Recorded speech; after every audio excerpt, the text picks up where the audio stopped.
আসসালামু আলাইকুম। আমি আকলিমা আক্তার স্বর্ণা ঢাকা থেকে বলছি। মারিয়ামস মাম ব্লগস চ্যানেলে আপনাদের সবাইকে স্বাগতম। কাছে এবং দূরে যে যেখান থেকে আজকে আমার এই ভিডিওটি দেখছেন, আশা করছি আল্লাহর অশেষ রহমতে আপনারা সবাই অনেক ভালো আছেন। আলহামদুলিল্লাহ, আমরা বেশ ভালো আছি।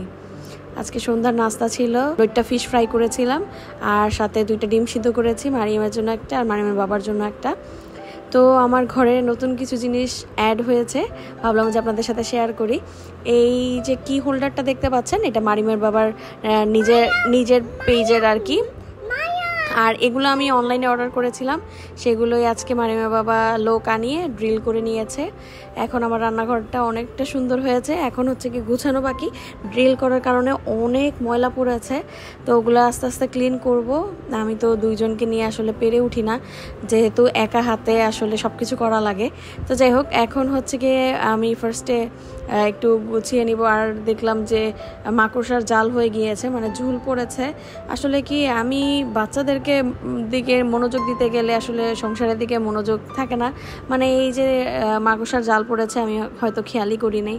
তো যাই হোক, এখন আস্তে আস্তে খেয়াল করে করে ক্লিন করে এনেছে। আর যখন যে জিনিসটা ময়লা দেখে আমি সাথে সাথে ক্লিন করার চেষ্টা করি, কারণ দেখা গিয়েছে যদি আমি পরে করব ভেবে বসে থাকি তাহলে হচ্ছে কি সেটা আর ক্লিন করা হয় না। কাজ করে যাওয়ার পর তো এত ময়লা হয়েছে, চারোদিকে ড্রিল করার বালু পরে ভরে গিয়েছে, আবার এগুলো গুছিয়ে রাখতে হবে আমার। আর এই যে উপরে আমার টিন, এখানেও হচ্ছে গিয়ে মাকড়সার জাল পড়েছে। তো আমি ঝাড়ু দিয়ে যতটুকু নাগাল পাচ্ছি ঝেড়ে নিচ্ছি। আমার আসলে ঝুলঝাড়ুটা কেনা হয় না এখনও, মানে অনেক কিছুই এখনও মনে হয় যে কেনা বাকি, প্রয়োজন মনে হয়, আবার বের হওয়া ঠিকমতো হয় না আর কি। তো যাই হোক, হঠাৎ করে অসুস্থ হয়ে পড়াতে বাপের বাড়ি চলে আসি। তো ওগুলো কোনো রকম গুছিয়ে রেখে আসছি, আসলে ঠিকমতো গুছাতেও পারি নাই। মানে কি বলবো, হঠাৎ করেই অসুস্থ হয়ে মোহাম্মদপুরে চলে আসি। তো কিছুদিন থেকে সুস্থ হওয়ার পরে আজকে যাচ্ছি বৃক্ষ মেলায়। আর হচ্ছে কি অলমোস্ট শেষের দিকে। আর প্রতি বছরই আমি বৃক্ষ মেলায় যাই, তো এবারও তার ব্যতিক্রম হয়নি। যখন দেখলাম যে শরীরটা কিছুটা ভালো, তো মাকে বললাম যে মা চলো বৃক্ষ মেলায় যাই, কিছু গাছ নিব, ইনডোর প্ল্যান্ট আমার বাসার জন্য। আমার বাপের বাড়ির কাছ থেকে খুবই কাছে হয়, রিক্সা ভাড়া 50-60 টাকা লাগে আর কি কলেজ গেট আসতে। কলেজ গেট থেকে রোডটা ক্রস করলেই আবার 30-40 টাকা রিক্সা দিয়ে সোজা চলে আসা যায় বৃক্ষ মেলায়। তো মানে মোটামুটি খুবই কাছে হয়, এর জন্যই আর কি আসা। তো প্রতিবারের মতো এবারও আপনাদেরকে মনে করিয়ে দিতে চাই, যদি আজকের ভিডিওটি আপনাদের কাছে একটু হলেও ভালো লেগে থাকে তাহলে প্লিজ ভিডিওটিতে লাইক, কমেন্ট, শেয়ার করতে ভুলবেন না। আপনি আমার চ্যানেলে যদি নতুন হয়ে থাকেন আর এখনও যদি আমার চ্যানেলে সাবস্ক্রাইব না করে থাকেন, তাহলে অনুরোধ রইল প্লিজ আমার চ্যানেলে সাবস্ক্রাইব করে দিবেন। আপনি চাইলে আমাকে ফেসবুক এবং ইনস্টাগ্রামেও ফলো করতে পারেন। আর এই সব কিছু যদি অলরেডি করে থাকেন, আপনাকে জানাচ্ছি অসংখ্য ধন্যবাদ। খুব বৃষ্টি হচ্ছে, এই বৃষ্টি দিয়ে যাচ্ছি আমার শ্বশুরবাড়ি। নিজের বাসায় নিজে ফেরত যাচ্ছি, যেহেতু এখন আলহামদুলিল্লাহ শরীরটা অনেকটা ভালো। তো যা যা কেনাকাটা করেছি সব কিছু একসাথে করে প্যাক ট্যাক করে এখন বাসার দিকে যাচ্ছি। বাসায় কী অবস্থা জানি না,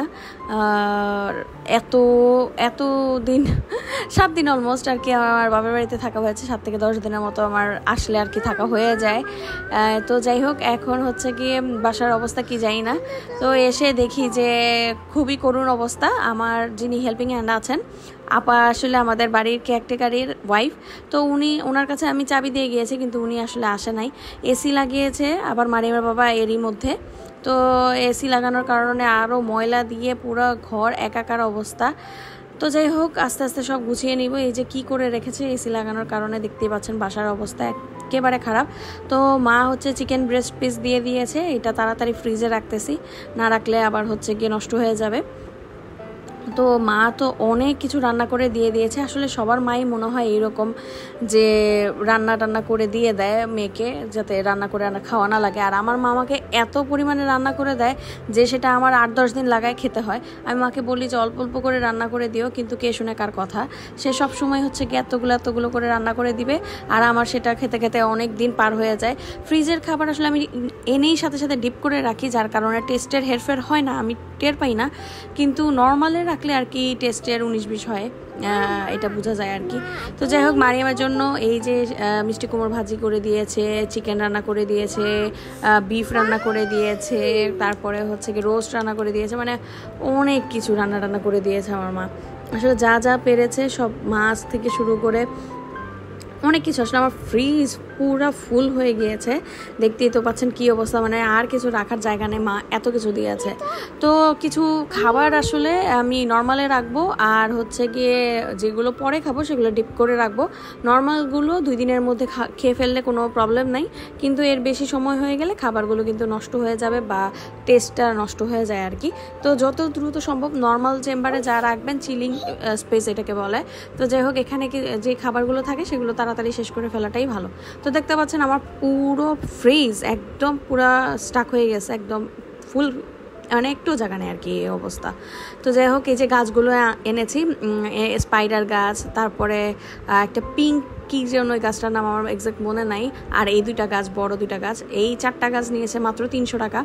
আমার এত পছন্দ হয়েছে গাছগুলো, কিন্তু দোকানদাররা আসলে একটু ফ্রড করেছে। সেটা হচ্ছে কি, ওনারা বলেছে 4টা গাছই ইনডোর গাছ, কোনো রোদের দরকার নাই, কোনো আলোর দরকার নাই, কিন্তু আসলে এটা মিথ্যা কথা। আলোর ওই বড় 2টা গাছের আলোর প্রয়োজন, না হলে গাছের পাতা কিন্তু নষ্ট হয়ে যাবে। আর আমার পিঙ্ক কালার যেই স্পাইডারটার মতো আছে ওইটা অলরেডি মরতে নিয়েছিল, তারপরে আমি আবার ছাদে রেখে আসছি। তো যাই হোক, এখন রান্নাঘর দেখাচ্ছি যে রান্নাঘরের কি অবস্থা। দেখতেই পাচ্ছেন রান্নাঘর মানে খুবই খারাপ অবস্থা। আর বাবার বাড়ি থেকে আসার সময় আমি বাজার করে নিয়ে আসছি, আমার সংসারে যা যা লাগবে একেবারে ভরে ভরে বাজার করে নিয়ে আসছি, কারণ আমার বাসা থেকে আমি আসলে বাহিরে বাজার করতে যাওয়াটা আমার হয়ে ওঠে না। সবজি বাজারটা মারিমার বাবাকে দিয়ে টুকটাক করালেও আমি আসলে গ্রোসারি যেসব জিনিসগুলো লাগে সেগুলো আমি আমার বাবার বাড়ি থেকে নিয়ে আসি, বাজার করে নিয়ে আসি, কারণ আমার মা কিছু করে দেয় আর হচ্ছে গিয়ে আমি নিজে গিয়ে করে নিয়ে আসি। কারণ মার কাছে আর রাহমার কাছে, মানে আমার ভাইয়ের বউয়ের কাছে আমি আমার বাচ্চাদেরকে রেখে বের হতে পারি, আর এখানে তো দেখা গিয়েছে যে খুব একটা সুযোগ হয়ে ওঠে না, আর কাজ মিলিয়ে সব কিছু মিলিয়ে দুজনকে নিয়ে আসলে হয়ে ওঠে না। তো যাই হোক, এই যে একটা বড় সসের বোতল নিয়ে আসছি, কারণ আমার 2 দিন পর পর সস শেষ হয়ে যায়, আর যেহেতু নাস্তার আইটেম আমি খুব বেশি খাই, এই কারণে আমার সসও লাগে বেশি। তো যাই হোক, এই যে আস্তে আস্তে বের করছি। এখানে মারিমার বাবার গায়ে দেওয়ার সাবান আছে, তারপরে হচ্ছে কি এয়ার ফ্রেশনার আছে, তারপরে কাপড় ধোয়ার সাবান আছে, আর এই বিরিয়ানির মশলাটা এনেছি, এটা মাই এনে দিয়েছে আমাকে। বিরিয়ানি রান্না করব কোনো একদিন সুযোগ পেলে আর কি। তো আমার কাছে অনেক ভালো লাগে আসলে সংসারের জিনিসপত্র কিনতে বা সাজাতে গুছাতে। তো যাই হোক, এখন হচ্ছে কি এই যে আমি আমার রুম গুছিয়ে নিয়েছি সুন্দর মতো করে, সব কিছু ক্লিন করে, কারণ রাতে ঘুমাবো, বিছানা না ঝাড়লে বা ঘরটা পরিষ্কার না করলে ঘুমোতে পারবো না। তো আপাতত যা যা জিনিস এনেছি, যেগুলো আর কি এক এক জায়গায় রাখার দরকার, সেগুলো আমি আপাতত টেবিলের উপর রেখেছি। আর এনার্জিতে কুলাচ্ছে না, কারণ দেখা গেছে আজকে সারাটা দিন অনেক ধকলের উপর দিয়ে গিয়েছে। বাবার বাড়ি থেকে শ্বশুরবাড়ি আসাটাও আমার জন্য অনেকটা টাফ হয়, কারণ হচ্ছে গিয়ে আসা, ব্যাগ ট্যাগ গুছানো, প্যাকিং করা, এগুলো সব প্যাক করা, সব কিছু দেখে দেখে গুছানো, এগুলো আমার কাছে একটু ভেজালের সময়েরও ব্যাপার। 2টা বাচ্চা নিয়ে, আর ইব্রাহিম তো সবসময় মানে কান্নাকাটি করতে থাকে, বিরক্ত করতে থাকে। তো যাই হোক, বিরক্ত বললে বিরক্ত তো আর না, সন্তান একটা ব্লেসিং আলহামদুলিল্লাহ। তারপরেও মাঝে মাঝে অতিষ্ঠ তো হওয়া স্বাভাবিক, আমি তো একটা মানুষ। আই হোপ যে আপনারা বুঝবেন আসলে। তো যাই হোক, এখন টিক্কা ভেজে নিচ্ছি। মা যে অনেক টিক্কা দিয়েছে, আসলে আমার খেতে খেতে শেষ হচ্ছে না, আর এরকম একটা অবস্থা।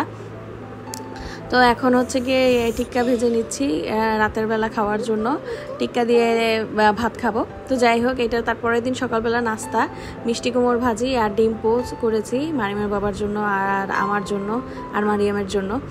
আর রুটিগুলো হচ্ছে গিয়ে মা বানিয়ে, আমার মায়ের হেল্পিং হ্যান্ডকে দিয়ে বানিয়ে আমাকে ফ্রোজেন রুটি করে দিয়েছে।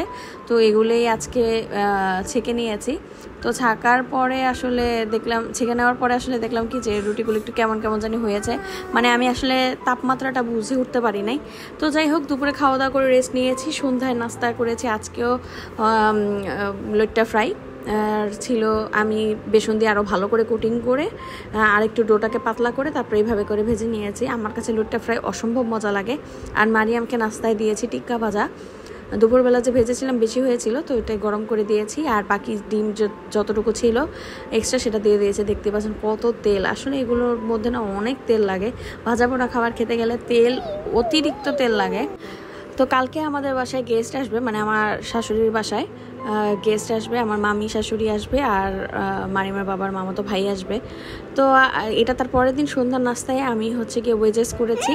তো এটাই নিচে নিয়ে যাব, যেহেতু গেস্টরা আসছে। আমাদের খাওয়া দাওয়া শেষ করে তারপরে আরও ভাজতেছি, তো ওগুলো নিচে নিয়ে যাব আর কি। আমি নাস্তার আইটেম কিছু করলে আসলে আমি আমার শ্বশুরবাড়ির সবার সাথে শেয়ার করে খেতেই পছন্দ করি। নর্মালি তো করা হয় না, আর কিছু করলেও আমি আসলে নিচে নিয়ে যাই, সবাই মিলে ঝিলে খেয়ে আমার কাছে ওটাতে বেশি ভালো লাগে। অ্যাটলিস্ট ওই সময়টা সবার সাথে দেখা হয়, কথা হয়। আর নর্মালি তো আমার বাসা থাকলে আমি কাজের উপরেই থাকি, দূরের উপরেই থাকি। একটা রুমের বাসা হলেও আসলে এত কাজ, মনে হয় কি যে ওটাও এমন হয়ে আছে, ওটা এমন হয়েছে, ওটা গুছাই, ওটা গুছাই। আর পারফেকশন আসলে আমি বেশ সব কিছুর মধ্যে একটু পারফেক্ট বেশি খুঁজি, তো এই কারণে আমার হয়তো বা সময় লাগেও বেশি। তো যাই হোক, এটা শুক্রবার, আজকে রান্না করেছি হচ্ছে গিয়ে পোলাও আর অনেক কিছুই আর কি চেষ্টা করেছি। শুক্রবার মানে আমার জন্য স্পেশাল, এটা আমি প্রতিবারই বলি।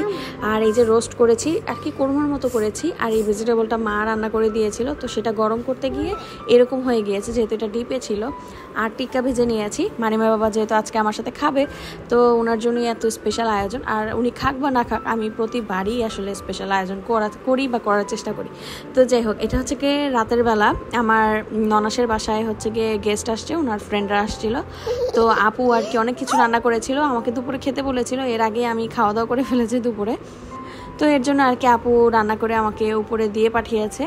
এই যে এগুলো দিয়েছি, সব ভেজিটেবলটা করেছে, এত মজা হয়েছে। আর রোস্টটাও আপুর অনেক মজা হয়েছে, পোলাওটা অনেক মজা হয়েছে। মারিয়ামের আর আমার হচ্ছে গিয়ে ডিনার আইটেম হয়ে গিয়েছে, মানে একদম পারফেক্ট ডিনার।